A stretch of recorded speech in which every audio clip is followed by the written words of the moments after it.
علی ملک سلیمان سے مراد ہے علی عہد ملک سلیمان، حضرت سلیمان کے زمانے میں چونکہ اللہ تعالیٰ نے ان جنات کو حضرت سلیمان کے تابع کر دیا، تو وہاں پر چونکہ ان کا اب جو ہے کوئی میل جول زیادہ تھا لوگوں کے ساتھ، تو وہ انہیں کچھ اس قسم کی چیزیں سکھاتے رہے، گویا کہ اندر سے تخریب کاری۔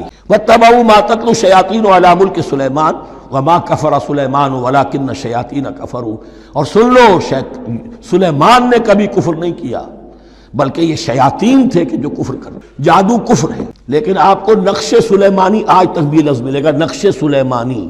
آج بھی مسلمان بھی ان چیزوں کو حضرت سلیمان کی طرف منسوب کرتے، وہ ظلم اب بھی جاری ہے۔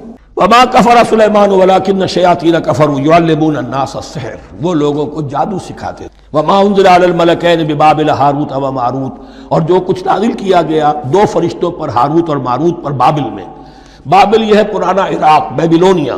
نبوکدنضر بھی بیبلونیا کا بادشاہ تھا، نمرود بھی بیبلونیا کا بادشاہ، عراق کے بادشاہوں کا لقب ہی تھا نمرود، نماردہ اس کی جمع۔ تو حضرت سلیمان کی حکومت جب تھی تو وہاں پر یہ لوگ جنات جو ہیں وہ اس قسم کی تخریب کاری کر رہے تھے، تو اللہ تعالیٰ نے آخری آزمائش کے لیے دو فرشتوں کو زمین پر اتارا، اور وہ انسانی شکل میں لوگوں کو جادو سکھا، بتاتے بھی جاتے تھے دیکھو جادو کفر ہے، ہم سے مت، لیکن اس کے باوجود لوگ سیکھتے تھے، تو گویا کہ ان پر اتمام حجت ہو گیا کہ اب ان کے اندر خباثت جو ہے پوری طریقے سے گھر۔ وما يعلمان من احد، اور وہ نہیں سکھاتے تھے کسی کو بھی، حتی یقولا انما نحن فتنة فلا تکفر، یہاں تک کہ وہ کہہ دیتے تھے کہ دیکھو ہم تمہاری آزمائش کے لیے بھیجے گئے ہیں، ہم فتنہ ہیں تو تم کفر مت کرو۔ فیتعلمون منہما ما یفرقون به بین المرء وزوجہ، تو وہ سیکھتے تھے ان دونوں سے وہ شے کہ جس کے ذریعے سے تفریق کر سکے ایک شخص اور اس کی بیوی کے درمیان، تفرقہ ڈالنا گھروں کے اندر، فساد۔ اب بھی یہ عورتوں کے اندر یہ کام بڑی تیزی کے ساتھ چلتے ہیں، تعویذ اور دھاگے اور کیا کچھ گنڈے چلتے ہیں۔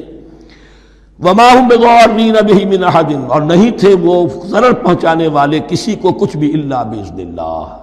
ایمان کا تقاضا یہ ہے کہ چاہے کوئی دوا ہو وہ بھی باذن رب کام کرے گی، ورنہ نہیں۔ کوئی اور اسباب طبیعیہ ہیں ان کے بھی اثرات ظاہر ہوں گے اگر اللہ چاہے گا، اس کے بغیر کچھ نہیں ہو سکتا۔